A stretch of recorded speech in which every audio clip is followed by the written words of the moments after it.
Hey, oh my gosh, I'm so excited. Okay, so we have we have a live tonight with two amazing authors that are coming to FanGrrrl 2026, which is just next month. I can't believe it. Let me look up. Sorry, I'm like looking at let me look at the camera. You'll see me looking down at times because it's just like anyway, so I'm Rebecca. If you haven't met me before, FanGrrrl Romance Recs, where we're having the signing next month at the Hilton Lake Buena Vista near Disney Springs. And so we're doing a series of lives. You probably saw right before this went on with our graphic. Tonight we have Renee and Julie Trettel. Just super excited to have these amazing paranormal romance authors.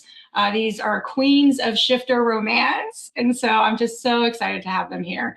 What's also really great is they're good friends. So it makes it even more fun to have a live with two authors that are besties. So, okay, without much further ado, bring them on. Here is Julie. Hi, I'm so excited to have you here. Okay.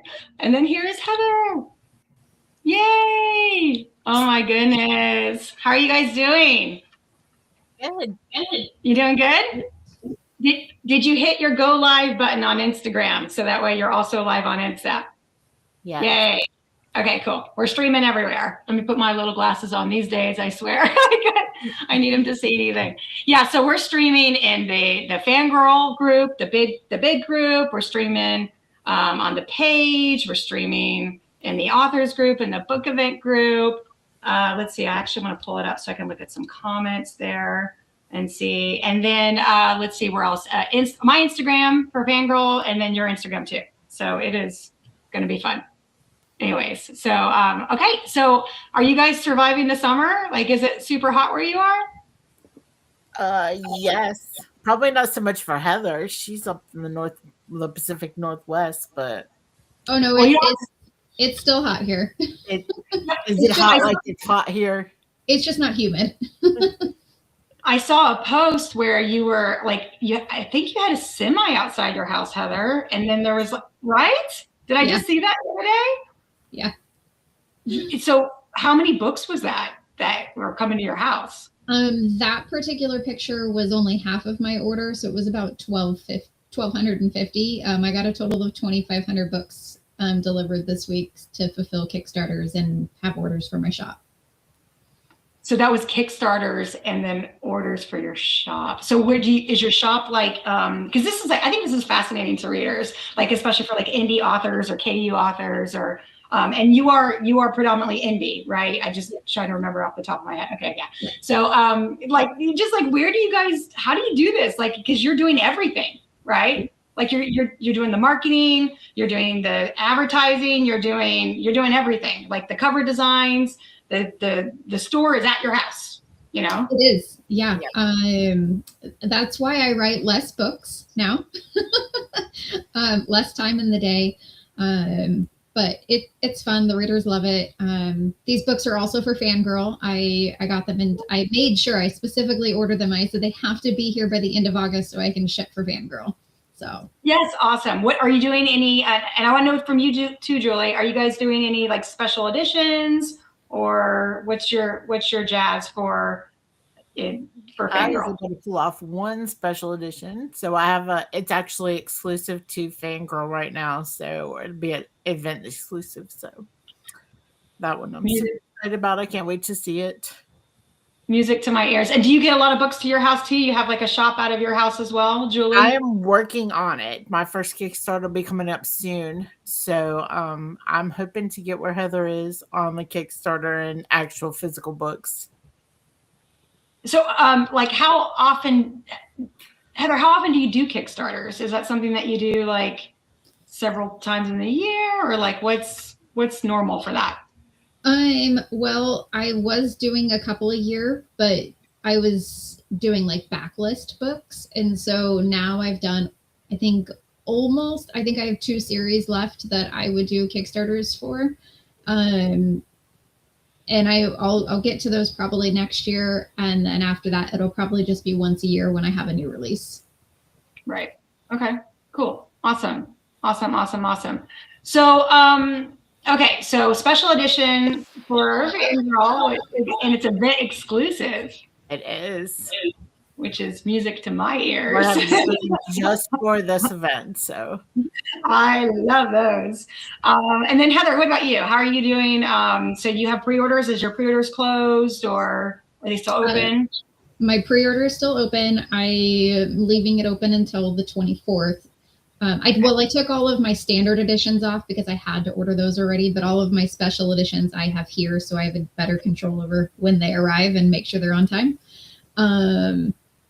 But yeah, that's still open until the 24th, and so the only things on there I think are special editions still. Right. Okay, cool. Awesome. And Julie, yours is still open too right now? it was actually supposed to close today, and I pushed it back to Saturday. So you got a couple more days. So we can get our orders in on time. Yeah, because we're winding down. Like this is, we're winding up for the event, but for as far as pre-orders go, it's like because you have to get those final orders in, right?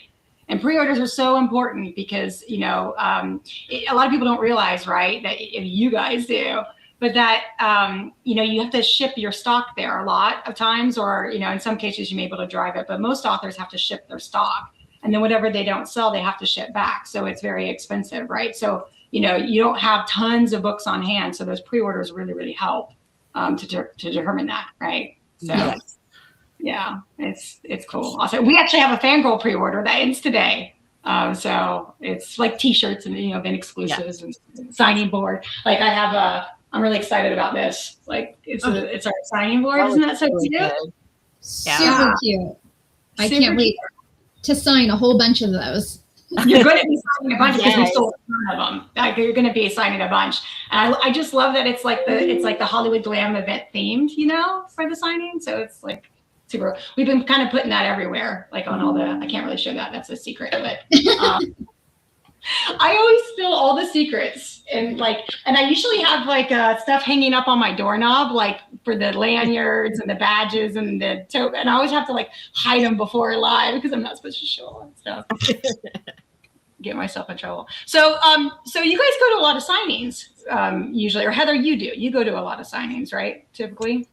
I'm usually 3 a year, but next year I'm only doing 1 because I'm tired. It's a lot, right? Yeah, I try to limit it to 3 as well, because it does. Especially, I usually do a combination of big ones and a couple smaller ones. So yeah, it's a big one for this year. Yeah, that makes sense. Are you guys planning to do any kind of trip or anything around the signing this time? Because I know a lot of authors are doing Disney or any of that kind of stuff, or just coming in for the signing. We talked about going to Disney. Actually, Heather and I did. I don't know where that stands. We'll see. Okay. Yeah, I'm coming in a few days early, but going home the day after. But I don't handle the heat very well. So I'm I don't know how much I want to be out, but I don't know. We may get at least one park day in, and because I've never been to Florida, so. And she's never been to Disney World, so she kind of has to. What? What? Okay, so you're thinking about doing Disney, not Universal or Harry Potter, Disney. I don't know what I'm thinking. So it's kind of up to her. If she wants me to tag along, I will. Yeah. Oh, that's awesome. Yeah, they're a lot of fun. They're a lot of fun. They, one of the reasons why we picked September is just it's not as crowded because it's after Labor Day weekend now. So we're hoping the lines are better. It's a good time to have a vacation, that kind of thing. It's still warm, but it's not July, August. Thank you for that.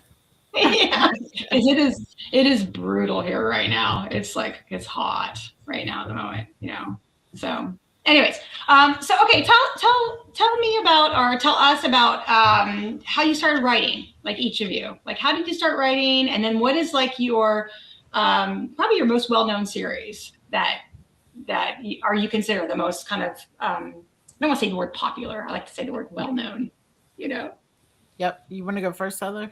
No, this is your jam, girl. Go. Yeah. I actually got into writing. I was much later in life, and I think I'd always written, but it had never been purposeful. It was just kind of an outlet. And my husband got really sick of me telling everybody. We would watch a movie, we would read a book, it didn't matter. I would be like, gosh, I could do that so much better. And he finally got sick of hearing it. He said, I'm going to give you a year, write a book. And I want to prove, I want you to prove it. Well, he loves that book. So I did it, and I kind of got addicted to it. And then I started self publishing my paranormal romance because I didn't start off in that. And it just kind of took off and became a bit of addiction for, well, the last 10 years. So I just keep writing, and I have one giant world, and I just keep writing. Everybody wants to know all the character stories. They like to stay with the characters that they've already met and read and love. And so I just keep writing in this world, and we're 55 plus books into it now across 9 different series. Oh Yeah. my gosh. Oh my gosh. I was pulling up and looking at it. What's the name of the book world, Julie? Okay. My readers call it Western World. Unofficially, because Weston Pack was my first series, and Once You Mate is the first book in that series, and that's probably the best starter that people like. But I write standalones, so if there's a genre you like, if there is a trope you like, I probably touched on it because I like to play in all the sandboxes. Wow. And that's so cool. So every book is a different couple. It is. Yep. Okay. All in the same world. So how does it start? How does it all kick off? It starts off with a girl who comes to a town that she's kind of a loner. She's always been alone. She just aged out of foster care and gone to college and finally settles into this town where everybody just kind of looks at her weird, and she doesn't connect with anybody really. But she gets a job and she ends up crushing on her boss, but she doesn't understand what the wolf world is. Even though she is a shifter, she thinks she's a monster because she got bit as a child and turned into a werewolf. And so she thinks she's a Hollywood monster, not a shifter. And she doesn't understand anything about their culture. So they go for about 2 years back and forth working together. He knows who she is. She has no idea. She just knows she's attracted to him. And they finally end up coming together, and it actually starts a war. She's got some special powers that people are afraid of. And so it's just a big mess, but they end up together happily ever after in the end. Of course. Aww.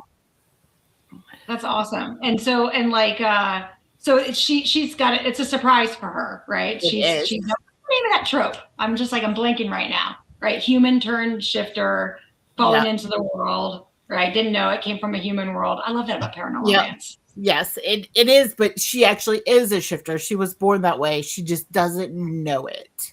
She doesn't know anything about it. She thought her circumstances were totally different. It's a dirty secret. She can't tell anybody.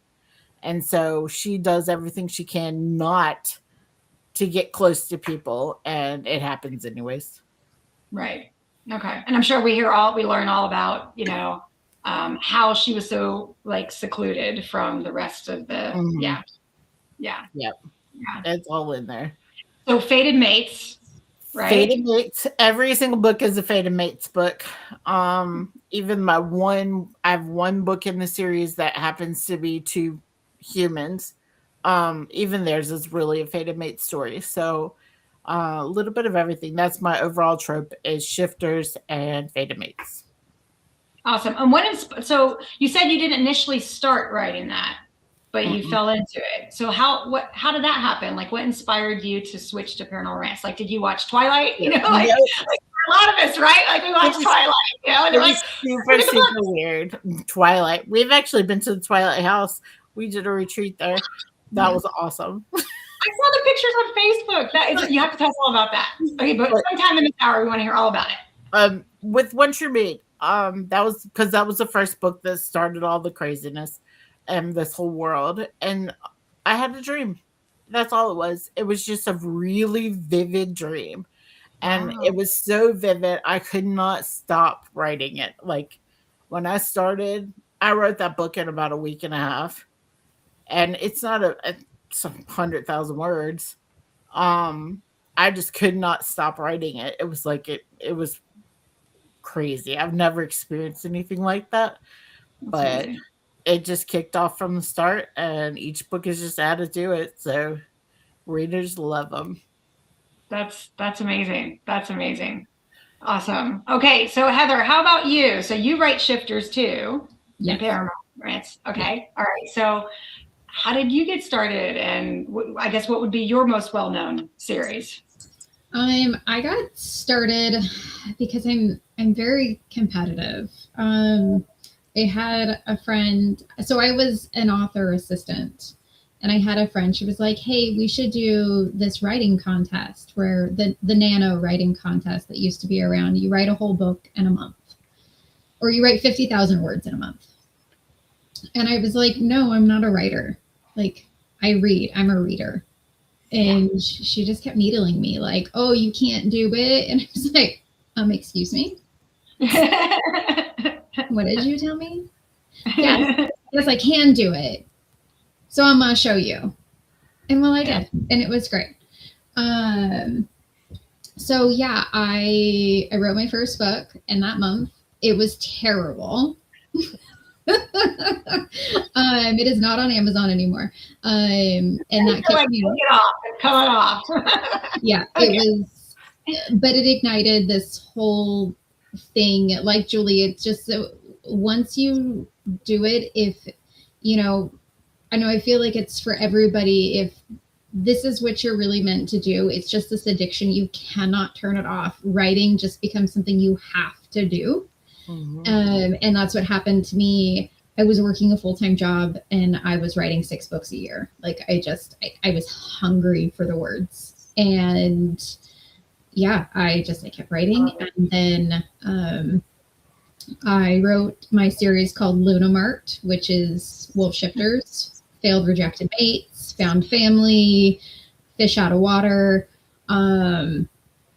And that series took off and did really, really well. And I got to quit my job. And now I write even less books because now it's a business. It's no longer just a hobby. But yeah, so 50 plus books because I was so addicted in the beginning. And here we are 10 years later. Mm-hmm. Wow. I can't even imagine 6 books while you're working full time. Yeah. I mean, I will say that my jobs overlapped. So I ran my own department and I was really good at getting all of my day job work done by lunchtime. And I would just sit at my work computer and I would write stories for the afternoon and then just answer the phone whenever I needed to do day job stuff. Hey, you made it work. Right? I did. That's how I was too. Yeah. Same thing for you as well. Yep. Yeah. That's amazing. So any like anything quirky or interesting about how you write? So like, for example, Heather Carson told me that she handwrites all of her books first. No way. She goes outside, sits by a tree, and handwrites her books. And then maybe a chapter, but that's probably it. And that was like at the beach where I couldn't take my laptop out on the sand. Okay. Yeah. Or other people I've heard talk their books. Like they'll do a lot of the writing talking at first.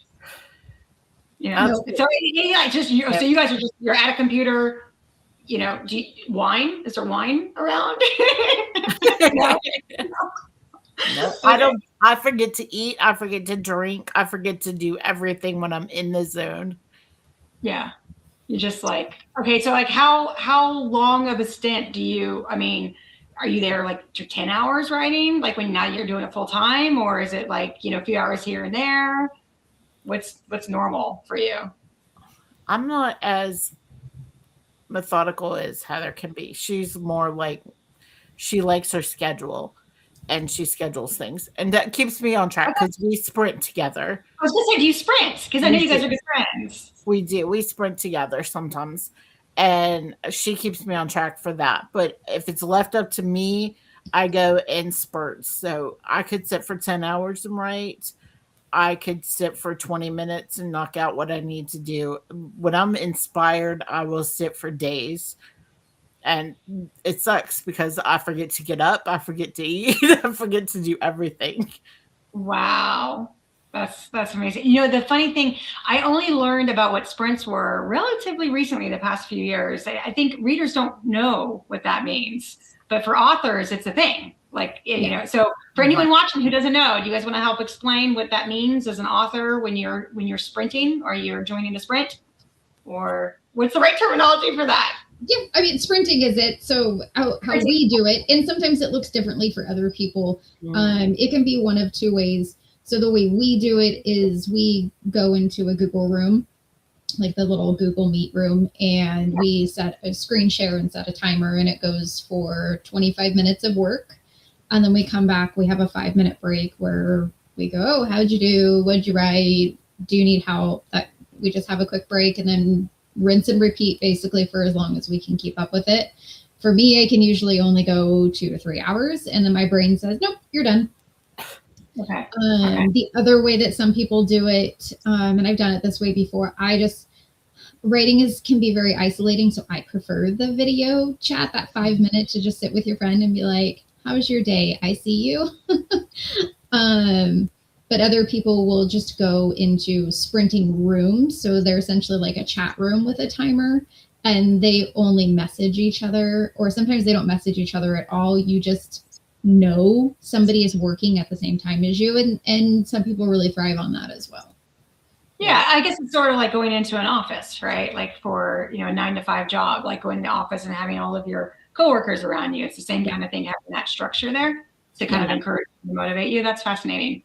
You know, because it's like, sorry, go ahead. It definitely helps because writing is kind of a loner world. And so it really helps to have other authors to connect with and to see on a regular basis. So this summer's been weird for all of us. We have some more friends that we sprint with as well. And it's just been kind of an off summer for everybody, I think. And so I miss it. I'm glad we're getting back into school time and every lives will settle back down soon. We can get back to it. Yeah. Speaking of getting back to school time, the fall and Halloween and stuff is coming up. We were just at the mall earlier today, and Bath and Body Works has all of their Halloween diffusers. Yes. We grabbed a few of those. It's just like, it's so nice this time of year. Anyways, but yeah, that's what I was gonna say. Is it's like, you know, it's really a loner kind of career, right? And so that's cool that there's ways that authors have found to kind of make those connections, and like book events too, which is really great because they get to go and see each other at book events. It's not just seeing your readers, it's seeing each other, you know. So I'm trying to have those like moments and stuff. That's why we try to plan like events for authors in this. I mean, that's how me and Julie became BFFs, because I mean, we had like knew each other online, but when we actually finally got to hang out in person, we're like, oh, you're way cooler than you are online. Oh.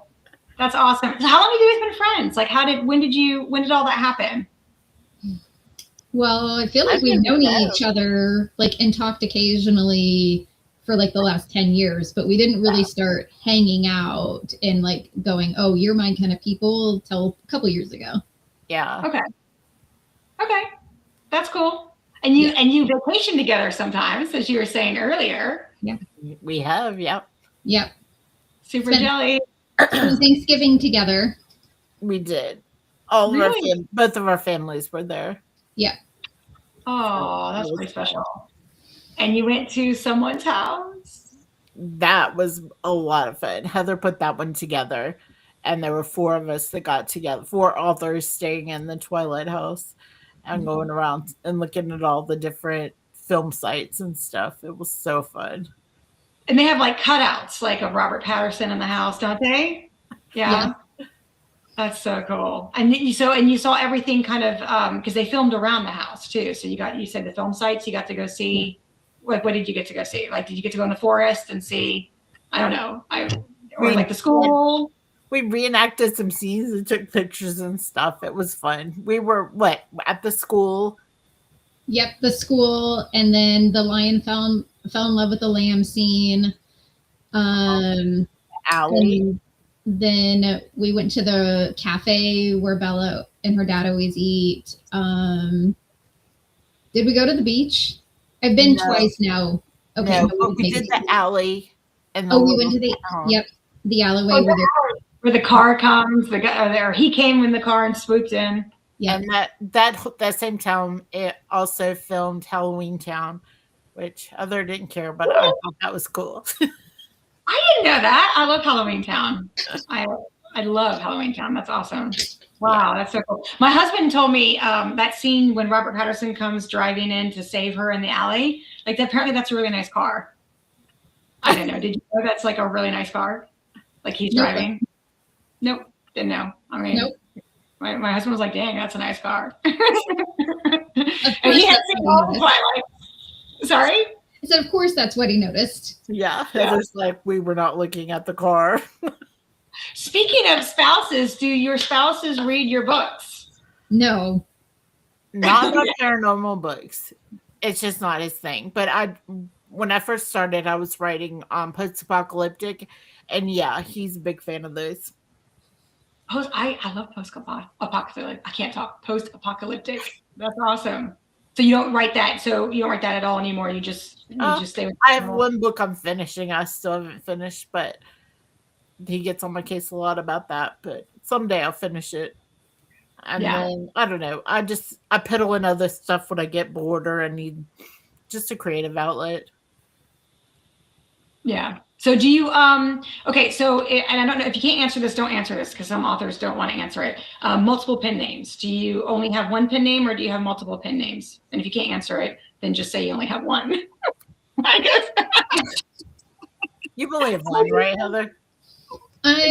Technically I guess I have two. Okay. Shifters are my heart and soul, but I was having for lack of a better phrase, a midlife crisis. And I was like, I need to do something different. And I decided to step into contemporary. And so I wrote under Harper Reed for a year.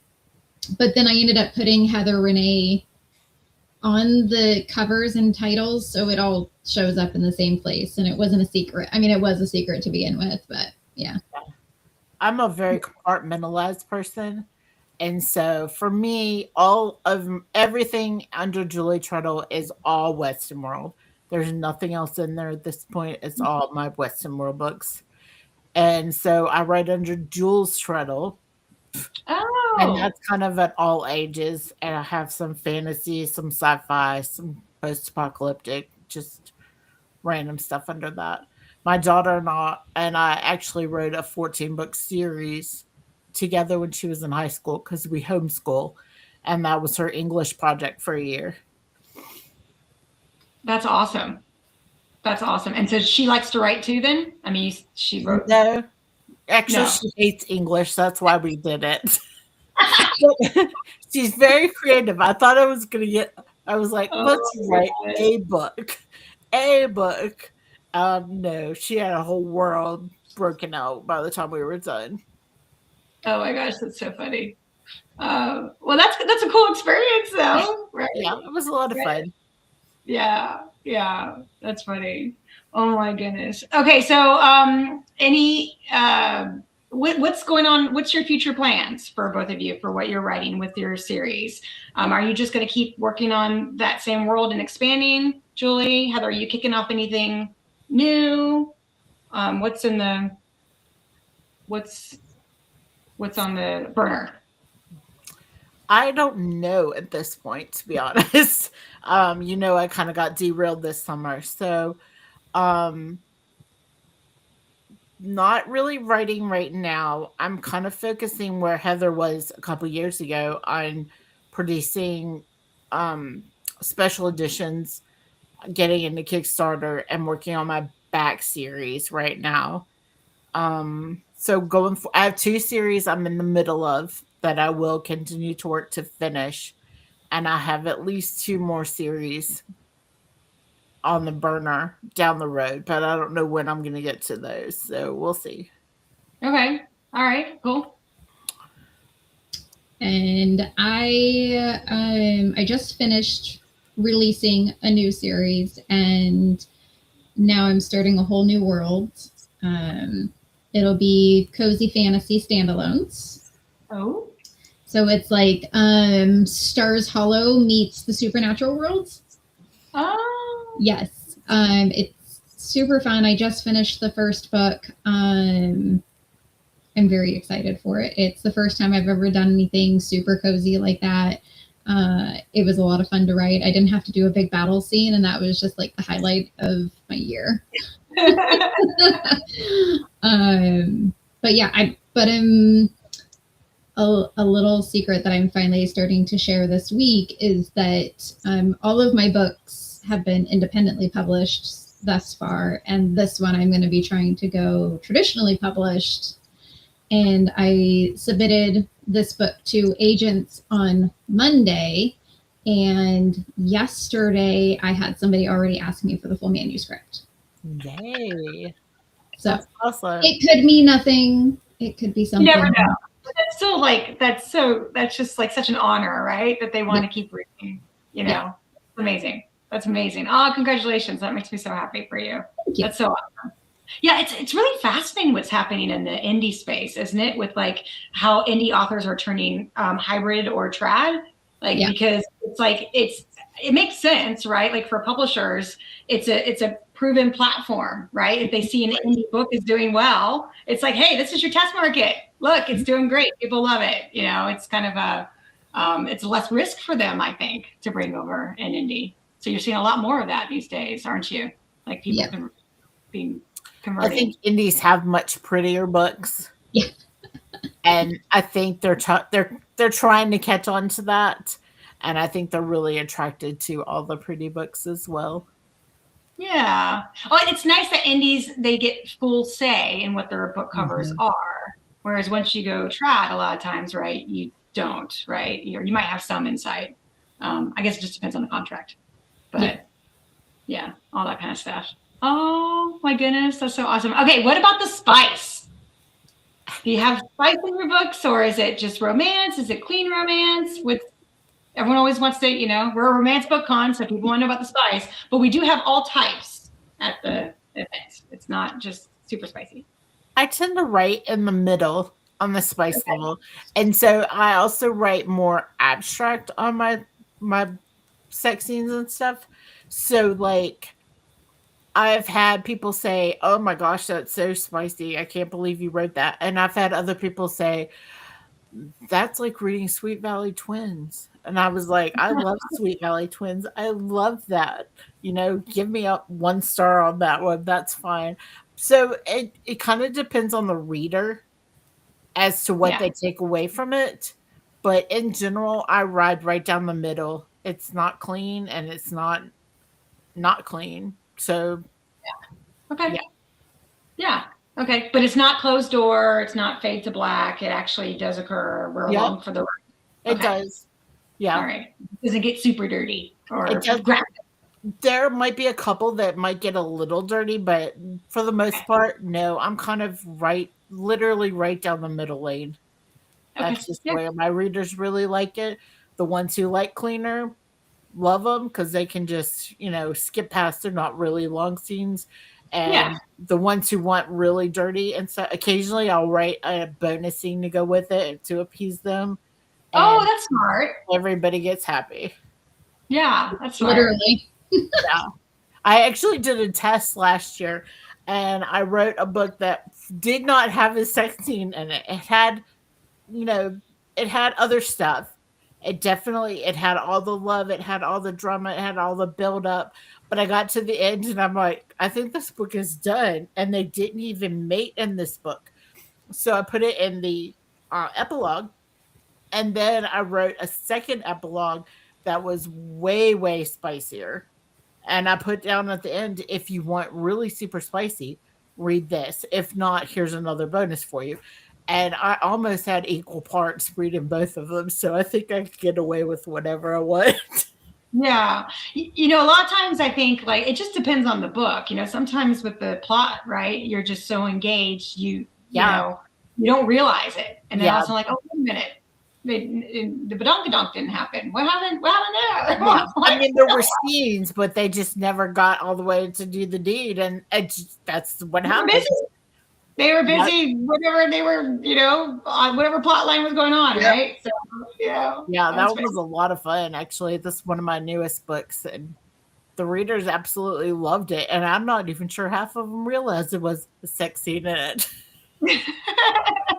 That's too funny. I love it. How about you, Heather? How spicy are your books? My newer books are Fade to Gray.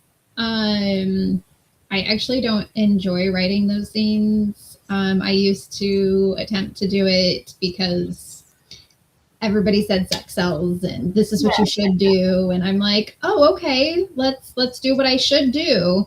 And I was actually in the middle of writing a book 2 in a trilogy of standalones. And I got to that book and I was like, I don't want to do this anymore. And so I just did a Fade to Gray and I called it good and nobody complained. And I was super excited about that.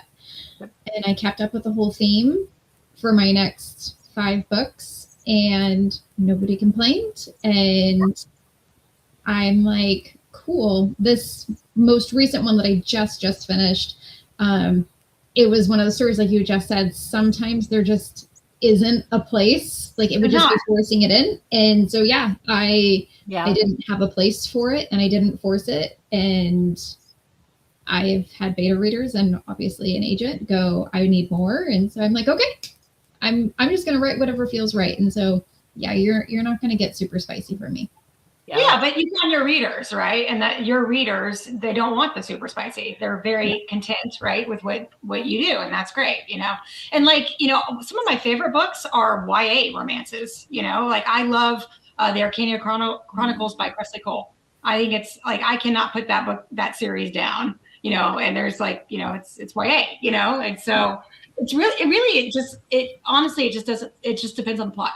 And I'm not going anywhere near YA. My characters, like these ones that I just wrote, they're in their 30s. And I mean, they talk about sex because they're adults. But I just don't find the need to describe the act. And so it's still adult themes, it's adult problems, adult emotions and logic. But Well, I've always been of the opinion that authors should just write what they want to read. Or what they feel comfortable, don't force it through. I mean, there's obviously considerations you have to make. Like you understand that there are tropes out there that are popular, or there's markets out there. Like there is some of that you do have to factor in, right? But ultimately, write what you love, and you're going to find people that love it just like you do. You know, I firmly agree with that. Just do it, and we can tell. And so some of mine, it depends on my characters. Some of my characters are a little spicier and some of them don't care at all. So I might just go with the story on mine. Yeah. And like I said, readers, I think we can tell the difference when we're reading a book, and if you can tell if it's forced versus if it's natural and organic for the author. Like I think you can, and that's the difference between a great book and maybe a good book, So yeah, that's awesome. Okay, cool. Awesome. All right. So is there any genres that you're predominantly paranormal romance, both of you, but is there any, you're thinking, you said you did contemporary a little bit. Is there anything in the future that you're thinking of kind of branching off on, or you're, paranormal? I'm just, trying to get to know you as authors, right? And so are the people watching. So it's good to know. I'm a bit of a rebel. When people tell me, I don't usually go with the mainstream on book writing. When people tell me I can't do something, I want to do it. I love that about you. I actually have contemporary characters written into my world that I want to write contemporary series. But leave it under Julie Trettel because it'll still be in my world. It'll just be adjacent to my shifters. Awesome. And you're MF, right? Both of you MF. Yeah. Okay. Yep. Yeah. And no plans for that to change in the future. MF is the gym. Okay. Right. Yeah. Just Yep. at the event, we have all kinds of authors. Yep. we have the white shoes, the MF, to the all kinds of stuff. Contemporary, paranormal, fantasy, sports. All that jazz. So it's fun. It's all going to be there. So Yes, that's cool. I love it. That's awesome. So what's your favorite thing about being an author? Just I think love it's writing, freedom. like you said, hunger, right? Not just the writing. For me, it's the freedom and the lifestyle. I love it because I can take time off if I need to take it off, and I can set my own schedule. Mhm. I really, that's the part I love the most. It's very freeing. When we decided to move, we wanted to move from Virginia, and we ended up in Alabama, but we could have gone anywhere in the world. And that's a little overwhelming, a little terrifying, but it's really freeing. And I love Yeah. that. Yeah. Yeah. I also, it must be pretty amazing to, this seems obvious, but to craft a story to the way that you want it to develop and end, right? Like, is there times as a reader, and we didn't really talk about you guys reading, what books you read, or do you have time to read, what authors inspire you, that kind of thing. But, as a reader, right, you might be reading a plot line and thinking, oh, only if it did da da da da da da da da, right? Like, oh, why can't it just, I was like, okay, That's what got me in trouble and started writing in the first place. yeah, because like you can just like you write it and then you write it into existence, right? Mm-hmm. You have a burning story in your mind. And do you always know where it's going to go, like, or do you kind of figure it out as you're writing? Mine, I free write, so I just start writing the book. I usually have an idea of the general plot, and then how it unfolds, it just goes along the journey. Oh, how about you, Heather? Do you have like everything plotted out? I know you're a bit of a scheduler, it sounds like. I am a scheduler. I do like to know what I'm doing when, but I used to try and control my characters, and it went very badly. And so no, I don't plot. I very loosely figure things out. So and that's the fun part, is because you can ask 100 authors and probably 90 of them are going to tell you the same thing. Writing will steal your reading time. And so we don't get to read near as much as we used to. And I actually have a lot of fun when I'm writing and I don't plot, because it'll just come to me as my fingers are flying across the keyboard, and I'll write something, a plot twist or something really funny, and I'll go, oh my gosh. It's just like I'm reading it, because I didn't, like, my subconscious knew, but I didn't know that's where that was going. And so winging it is way more fun for me. I love that too, because in my world, it's so large with so many characters and so many stories. When they come together and intersect just the right way, it's really exciting. I love it. Do you have your characters like speak to you? I heard from a lot of authors that the characters are like just speaking to them, to Mine whatever. definitely have plenty. Yeah, or like they're like being really stubborn, right? Like you're trying to do this, but they're like, no, you can't do that. Yep. Oh, that's awesome. I think the most difficult one that I've had is I wrote a murder mystery and a romantasy story. So essentially they were reincarnated wolf shifters, and she was murdered, but her mate thought she just left him. And so she finally makes her way back, doesn't remember anything, but then slowly starts to realize, wait, I didn't leave you. I was murdered. And I didn't know who killed her until about halfway through the book.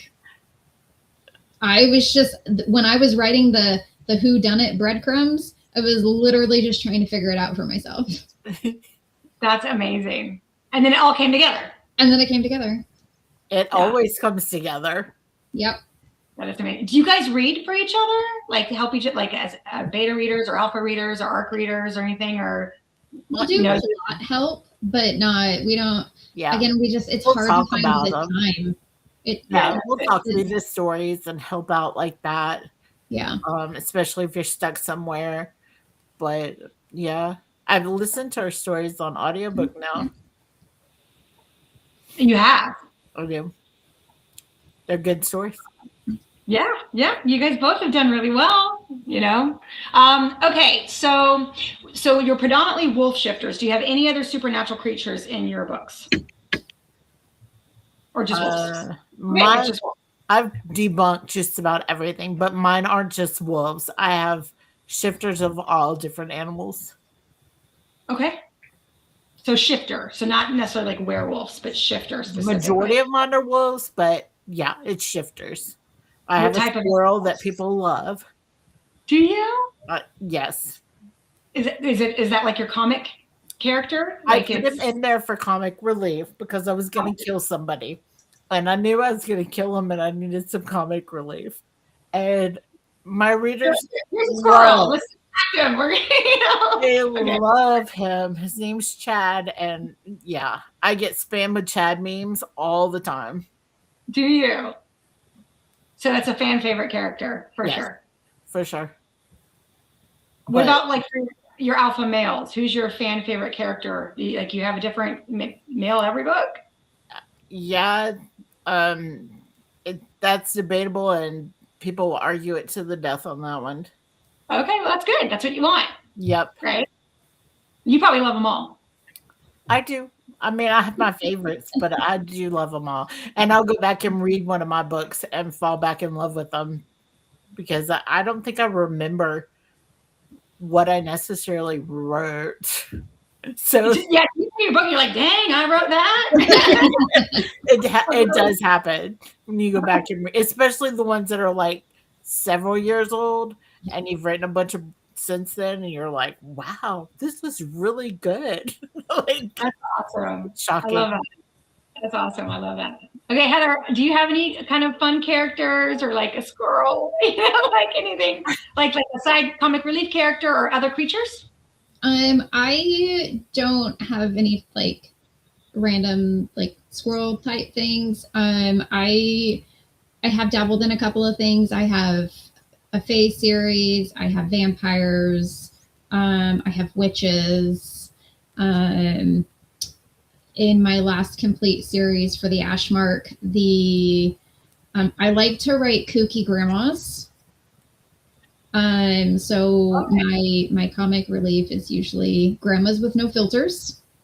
Oh, that's fun. Yeah. It is a lot of fun. I love my old ladies. They're some of my favorite characters in my books. And then, yeah, so I had a ferret. Yeah. He wasn't a shifter. He was a magical ferret who was basically my female main character's familiar. And he could shift into Great Dane size to protect her. He called him his protective mode. But he got really, really big. He was a lot of fun. And then in my newest book that I just finished, these animals don't talk, but I have a goat and a mischievous cat who cause all kinds of antics. Yeah, I always have somebody in there who's going to go, oh, you thought we were going to get serious? Oh, no. Here's some humor to keep you going. Oh, that's so much fun. And they're probably so much fun to write. They are. For sure. That's awesome. That's awesome. That's so cool. So what, okay, so we talked about like reading is tough, right? Because you're so busy writing. But is there any authors that like inspired you to start writing or, the kind of, or I'm sure, right? Like who were you reading before you became a writer? Like what was your, like Twilight? I mean, Twilight got me into reading. I watched the movie with my niece and I was like, oh man, when's the next movie come out? She was like, oh, not till whenever, but you can read the books now. And I was like, oh, I haven't read in years. And I devoured all of those books in like a matter of a few days. And I like to say it was all uphill from there. Yeah. And then when I started writing, I was actually working for Jame and Eve. And while like I didn't start writing because of her books, she was my biggest cheerleader at the time. She was so supportive and always answered questions, and always, like, even when people were like, you probably really shouldn't do this, she's like, no, you've got this. F the haters, you can do this. So she's always my inspiration answer because she's incredible. Even to this day, I still thanked her just 2 days ago, or well, no, yesterday, when I told her about the agent thing. I'm like, you inspired me because you did this, and I'm just so appreciative. And yeah, that's awesome. She's been really like, she's sent me a few emails throughout the whole event process because she's coming in September. And she's been so supportive. It's just like she's sent some really kind words, and it's just like, oh my gosh, you have that like fangirl moment, no pun intended. You know, like you're like, you just said that, doing a good job. You know, like, she is one of the nicest people, and will have your back always. Like, I love her, always. Oh. And when I do get time to read, she is, you know, one of the few people that I do still pick up because I know that I can't go wrong. I won't be wasting time when I pick up a Jane Eve book. Yeah, she's definitely one-click read, right? For sure. Yes. That's awesome. How about you, Julie? I think my path is different than a lot of other paranormal romance because I didn't read paranormal romance. I like Twilight. I like Vampire Diaries. I like all of the movies and stuff.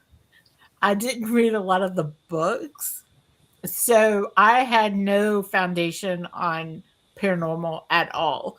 I actually read contemporary romance, and I like kind of your small town, one couple each gets a book.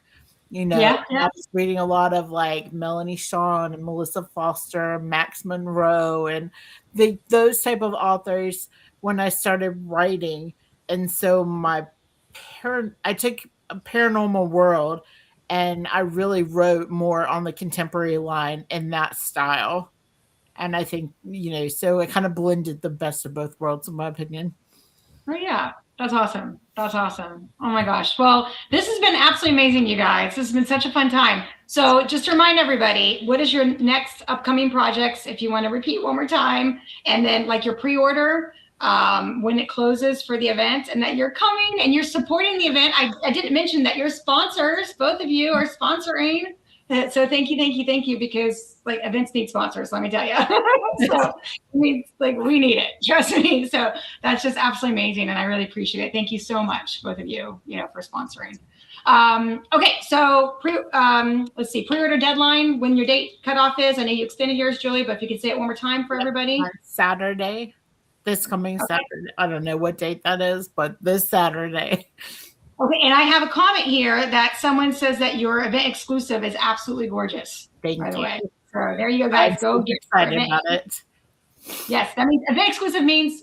And that one actually, well, there is one with shifter in there.